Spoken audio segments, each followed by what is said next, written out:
Welcome to the Ahmed blogs. तो आज हम चलेंगे सफ़र दिल्ली के दूसरे सफ़र में। ये जैसा कि मैंने सीरीज स्टार्ट करी है मुग़ल कालीन की चीज़ों को देखने के लिए, तो उसी में आज हम चलेंगे दिल्ली के सबसे बड़े फेमस और हमारे भारत की एक पहचान लाल किले के बारे में। तो ये सफ़र हमारा सीधे शुरू होगा दिल्ली के लाल किले से। आज की इस वीडियो में मैं आपको बताऊंगा दिल्ली के लाल किले के बारे में। यहाँ आप कैसे पहुँच सकते हैं, आपका नियरेस्ट मेट्रो स्टेशन क्या है, टिकट की प्राइसिंग क्या है, टिकट बुक कैसे होगा और इतिहास से लाल किला क्या है।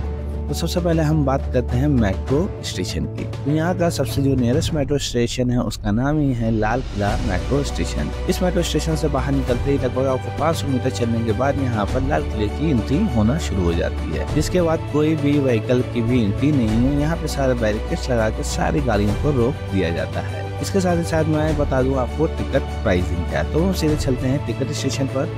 जैसा कि आप देख सकते हैं यहाँ पर फॉर इंडियंस और फॉर फॉरनर दो तरह के हमें रेट देखने को मिलते हैं। अगर आप बात करते हैं इंडियन की और आप इंडियन हो तो ऑफलाइन टिकटिंग आपको 50 रुपए की पड़ेगी और ऑनलाइन टिकटिंग 35 रुपए की मिलेगी। लेकिन ये सिर्फ दिल्ली के लाल किले की है। अंदर लाल किले में एक म्यूजियम भी है जहाँ पर आपको उस टाइम की चीजें देखने को मिलेंगी। इस म्यूजियम के बारे में मैं आपको दिखाऊंगा इसी के पार्ट सेकंड में, क्योंकि इसकी वजह से वीडियो बहुत लेंथी हो जाएगा। आज हम सिर्फ बात करेंगे मॉन्यूमेंट के बारे में। म्यूजियम के लिए हम रखेंगे दूसरी वीडियो। तो मैं आपको बता दूं म्यूजियम के भी अगर आपको देखना है तो इसकी प्राइस में थोड़ा सा इंक्रीजमेंट हो जाता है। अगर आप ऑफलाइन प्राइस लेंगे तब आपको ये टिकट पड़ेगा और ऑनलाइन प्राइस है ये 54 रुपीज का पर पर्सन। वहीं पे अगर हम बात करें फॉरनर्स के लिए यहाँ पे क्या रेट है, तो दिल्ली के मॉन्यूमेंट के लिए मतलब लाल किले के लिए है 600 रुपए ऑफलाइन और ऑनलाइन है 550 रुपए। वहीं पे अगर हम बात करते हैं म्यूजियम के साथ तो ये पड़ता है 950 रुपए ऑफलाइन में और 870 रुपए ऑनलाइन। 15 साल से कम उम्र के बच्चों का यहाँ पे कोई भी टिकट नहीं लगता है। अब हम बात करें कि ऑनलाइन कैसे हम बुक कर सकते हैं, क्या फायदे हैं। पहली बात, ऑनलाइन बुक करने के लिए आपको ASI archaeological survey of India की वेबसाइट का यूज करना पड़ेगा और यहाँ पे आप ऑनलाइन टिकट बुक कर सकते हैं एट अ पर्टिकुलर डेट जो भी आपको जाना हो। बट ये टिकट रिफंडेबल नहीं होते हैं इनकेस अगर आप नहीं जाते हैं तो। इसके साथ ही साथ दूसरा फायदा ये है ये आपको थोड़ा सा चीपर पड़ता है।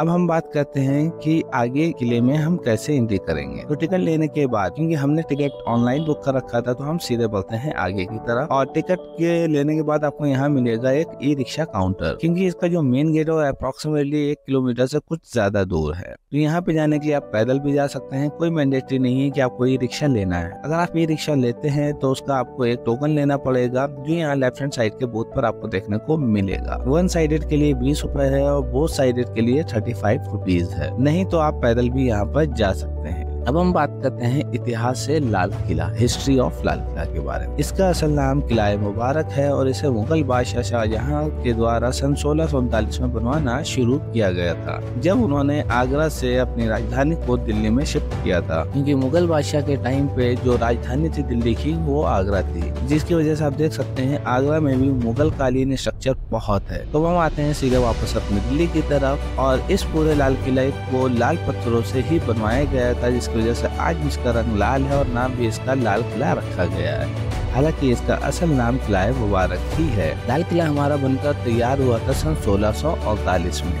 जो लगभग 225 एकड़ में बना हुआ है। और अगर इसकी दीवारों की लंबाई निकालें तो वो लगभग 25 किलोमीटर से भी ज्यादा हमको देखने को मिलेगी। ये यमुना नदी के पश्चिमी किनारे पर इस किले को डिजाइन और कंस्ट्रक्ट किया था उस्ताद अहमद लाहौरी जी ने, और ये वही इस उस्ताद अहमद लाहौरी है जिन्होंने ताजमहल भी डिजाइन और किया और बनवाया था। साथ ही साथ आपको बताता चलूं लाल किला को यूनेस्को ने 2007 में वर्ल्ड हेरिटेज साइट में इन्वॉल्व किया है। ब्रिटिश हुकूमत ने जब इसको कब्जा किया, क्योंकि जब मुगल कालीन बादशाहों का राज पूरी तरीके से खत्म हो चुका था दिल्ली पर और पूरे इंडिया पर मुगल कालीन शासन को खत्म करने के बाद ब्रिटिश हुकूमत ने अपना कब्जा कर लिया था, तब से लगभग 200 साल तक ये मिलिट्री का फोर्ट बना रहा और यहाँ पर अंग्रेजों ने अपनी आर्मी को रखा और उन्हीं के अंदर में लाल किला है, जिसकी वजह से जब आप अंदर जाएंगे तो यहाँ पे आपको ब्रिटिश हुकूमत के बनी हुई बिल्डिंगें भी देखने को मिलेंगी जो पहले नहीं थी। साथ ही साथ मैं आपको बता दूं जैसे ही ब्रिटिश हुकूमत खत्म होती है सन 1947 15 अगस्त को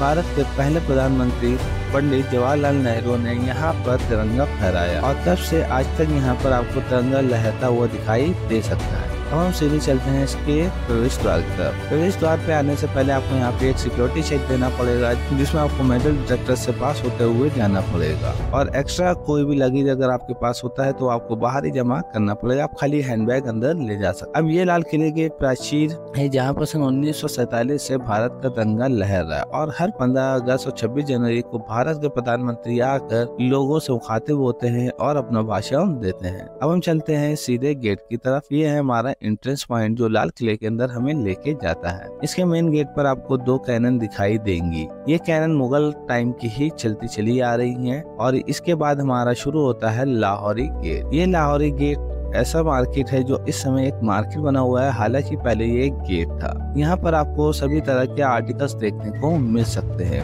यहाँ पे आप ये ऊपर की तरफ इसकी नक्काशी भी देख सकते हैं, जो पहले तो रेड मार्बल्स की ही थी, लेकिन उसको व्हाइट वॉश किया जा चुका है, जिसकी वजह से उसका कलर हाइड हो गया है, लेकिन आपको नक्काशी खाली देखने को मिलेगी। इसके बाद लाहौरी गेट का आधा हिस्सा खत्म होने के बाद हमें 2 गेट और मिलते हैं, राइट और लेफ्ट की साइड। अगर हम सीधे बढ़ेंगे तो वो भी हिस्सा लाहौरी गेट का ही आएगा और मार्केट है। यहाँ पर आपको सभी तरह के आर्टिकल्स देखने को मिलेंगे, wooden articles, cloth, jewelleries and so on. जो भी आप लेना चाहे यहाँ से ले सकते हैं। वही सारी चीजें जो आपको दिल्ली की मार्केट में भी देखने को मिलती हैं।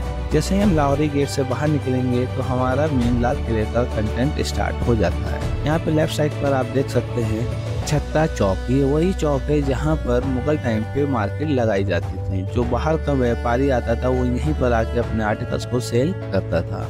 इस टाइम यहाँ पर इसको एक म्यूजियम बना दिया गया है, हालांकि ये म्यूजियम वो म्यूजियम नहीं है जिसका हमने टिकट लिया था। लाहौरी गेट से निकलते हुए आप यहाँ एक बड़ा सा पार्क देख सकते हैं। ये सामने आप देख रहे हैं यही है छत्ता चौक, जो आज एक म्यूजियम के तौर पर काम करता है। नीचे वाले हिस्से में कुछ शॉप्स दी गई हैं, यहाँ से आप नॉर्मल शॉपिंग कर सकते हैं, और साथ ही साथ अंदर कैफेटेरिया भी बनाया हुआ है। यहाँ का जो म्यूजियम है ये वो म्यूजियम नहीं है जो मैंने टिकट के टाइम पर बात की थी। यहाँ के म्यूजियम को आपको देखने के लिए अलग से टिकट लेना पड़ेगा, जो इसी बिल्डिंग में जाके अंदर मिलता है। ये जो म्यूजियम है ये इसके फर्स्ट फ्लोर पर बनाया गया है। इस म्यूजियम की जो टिकटिंग है वो ₹100 पर पर्सन आपसे दी जाएगी। यहाँ पे जो आप ये बाहर गार्ड देख सकते हैं, ये वही गार्ड हैं जो लोग एग्जिट से एंट्री ना करें उनको रोकने के लिए है। यहाँ का ये जो हिस्सा आप देख रहे हैं, ये जो आप सामने हिस्सा देख रहे हैं, ये है नौबत खाना। इसको हम लोग ड्रम हाउस भी कहते हैं। इसमें ऊपर लोग रहते हैं जो बादशाह के आने पर ड्रम बजाते हैं, जैसे कि आपने बहुत सारे हिस्टोरिकल नाटकों में देखा होगा, जैसे दुर्गाजी या डिफरेंट शोज में भी आप देख सकते हैं कि जब कोई बाहर से लोग आते हैं या कुछ खतरे का एहसास होता है तो ड्रम बजाए जाते हैं। लेकिन क्योंकि ये किला सिर्फ दिल्ली सल्तनत के लिए था, तो जब भी बादशाह आते थे तो आवाम को या जो भी महल के लोग होते थे किले के, उनको इन्फॉर्म करने के लिए नगाड़े बजाए जाते थे। इसको नगाड़ा हाउस भी कहा जाता है। ये पहले रेड कलर का था, लेकिन मेन गेट की एंट्रेंस की तरफ से इसको व्हाइट वॉश कर दिया गया है। आप देख सकते हैं ये है ASI का संरक्षण, जिसके लिए गवर्नमेंट ऑफ इंडिया इनको करोड़ों रुपए देती है कि आप इंडियन हिस्टोरिकल चीजों को प्रिजर्व करके रखें ताकि आने वाली जनरेशन उसे देख सके। लेकिन आप देख सकते हैं यहाँ की क्या हालत है। लेकिन इसी के साथ आप इसके पे नक्काशी भी देख सकते हैं। नक्काशी आपको बहुत ही खूबसूरत देखने को मिलेगी जो व्हाइट मार्बल पर की गई है। लेकिन जैसे ही आप ड्रम हाउस के दूसरे साइड जाएंगे तो ये अभी भी वैसे ही रेड कलर के मार्बल्स का बनाया हुआ है। इस साइड पे इन्होंने कोई भी कलरिंग नहीं की गई है जो उसको एक खूबसूरती दिखाई देती है। अब हम आगे बढ़े तो यहाँ से हमें मिलेगा एक रास्ता जो सीधा रास्ता हमें ले जाएगा दीवाने आम की तरफ। जैसा कि आप ये एक रेड कलर की बिल्डिंग देख सकते हैं, ये है दीवाने आम। दीवाने आम ये वो जगह थी जहाँ पे बादशाह अपनी आवाम से मुलाकात करते थे, उनकी परेशानियों को सुनते थे और उनको हल निकालते थे। साथ ही साथ अगर किसी की कोई भी तजवीज़ होती थी तो उसको भी वो पूरा करते थे। जैसा कि आपने जोधा अकबर या डिफरेंट अकबर बादशाहों की मूवी में देखा होगा। अब इस जगह में आने के लिए पीछे से खुफिया रास्ता होती थी जहाँ से बादशाह अपनी आते थे। चलिए देखते हैं। ये हिस्सा है दीवाने आम। हालांकि आपको देखने में बहुत छोटा लग रहा है, लेकिन ये काफ़ी बड़ा हिस्सा है।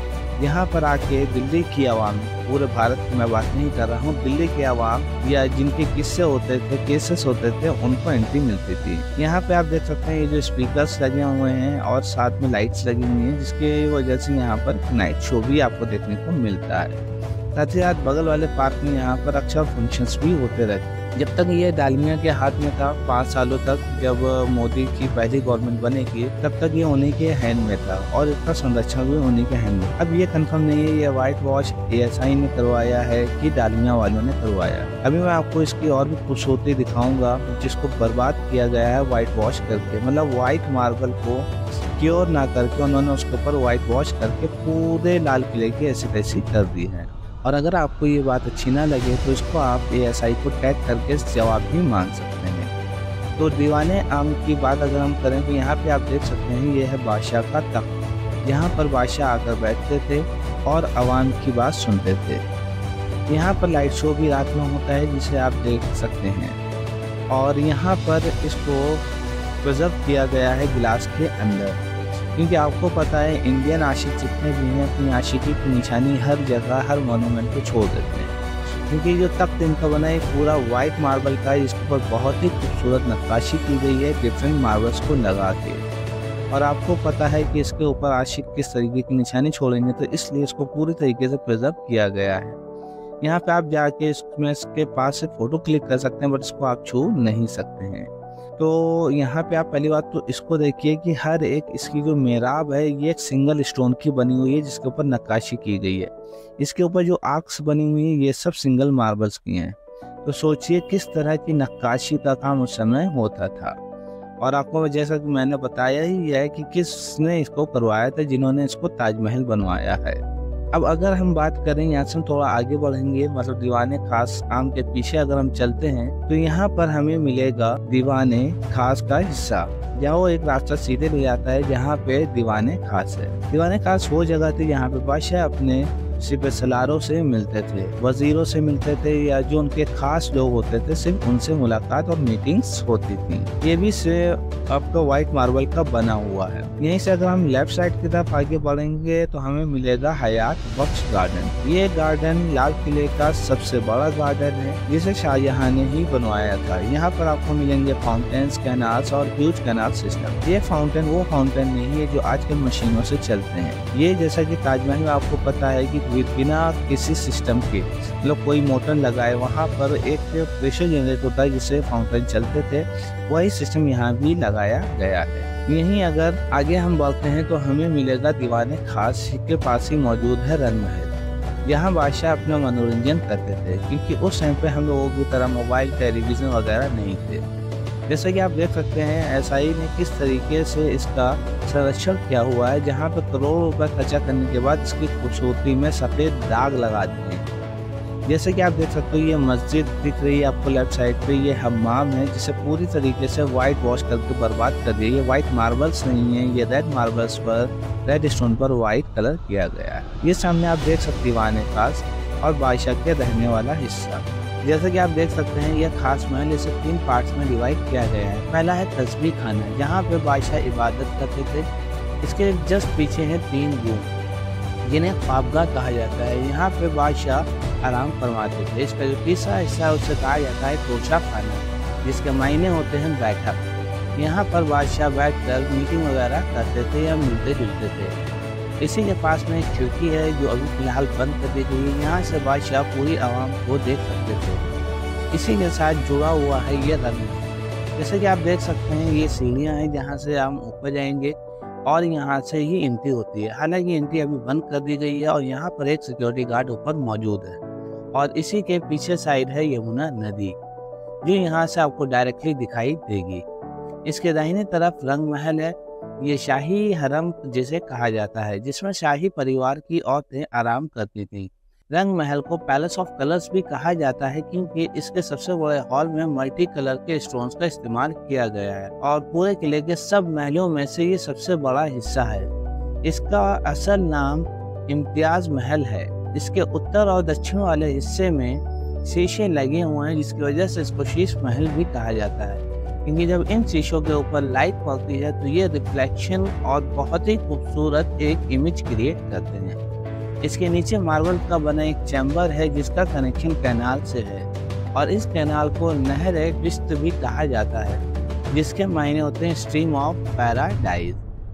ये है दीवाने खास जो सफ़ेद मार्बल का बना हुआ है, जिससे संगमरमर भी कहते हैं। और ये जो पत्थर हैं ये ताजमहल में भी इस्तेमाल किए गए हैं, जिसे राजस्थान से लाया गया था। ये वो हिस्सा है जहाँ पर बादशाह अपने खासों के साथ बैठकर मीटिंग किया करते थे। अगर आप पूरे लाल किले में देखेंगे तो सिर्फ यही एक हिस्सा है जिसको एज इट इज छोड़ दिया गया है। यहाँ तक कि बाहर से अगर आप देखेंगे तो खास महल को भी व्हाइट वॉश किया गया है। यहाँ से अगर हम आगे बढ़ेंगे तो हमें दिखेगा ये व्हाइट कलर से पुता हुई एक बिल्डिंग, जिसे कहा गया है शाही हम्माम। यहाँ पर बादशाह और उनकी बेगमें यहाँ पर गुस्ल किया करती थी। ये भी किसी वक्त में रेड मार्बल का ही बना हुआ करता था, लेकिन आज इसे भी व्हाइट वॉश करके आर्कियोलॉजिकल सर्वे ऑफ इंडिया ने ये दिखा दिया है कि उनके हाथ में कुछ भी नहीं है, वो किसी भी चीज को प्योर नहीं कर सकते। इस शाही हम्माम को 3 डिपार्टमेंट में डिवाइड किया गया है। एक था क्राउन एंड विद डोम्स, जो मेन हिस्सा था वो क्राउन मतलब बादशाह के लिए हुआ करता था, जो कलरफुल ग्लास से कवर होता था, जिससे जब ऊपर से सूरज की रोशनी आती थी बहुत ही खूबसूरत देखने में लगता था। इसके साथ ही साथ 2 रूम भी थे दोनों साइड पर। ये माना जाता है कि वहाँ पर रॉयल किंग के जो चाइल्ड होते थे उनके बच्चे नहाते थे। और जो ईस्ट वाला अपार्टमेंट था, ईस्टर्न अपार्टमेंट, इसके अंदर 3 फाउंटेन के बेसिन थे, जो primarily as a dressing room की तरह ही यूज किए जाते थे। और इसका जो सेंटर वाला हिस्सा था उसमें फाउंटेन हुआ करता था हर एक रूम के अंदर, जो कि मार्बल से बना हुआ होता था। साथ ही साथ यहाँ पे रोज वाटर का यूज किया जाता है, साथ ही साथ hot and water vapour bath भी अरेंजमेंट की गई थी। तो ये था हमारा हम्माम। हालांकि इसे आम जनता के लिए अभी बंद किया गया हुआ है। हालांकि पहले आप इसमें जा सकते थे, लेकिन अब इसको बंद कर दिया गया है। अब जो आप ये मस्जिद देख रहे हैं, इस मस्जिद का नाम है मोती मस्जिद। 17वीं शताब्दी में मुगल बादशाह औरंगजेब के द्वारा बनाया गया था।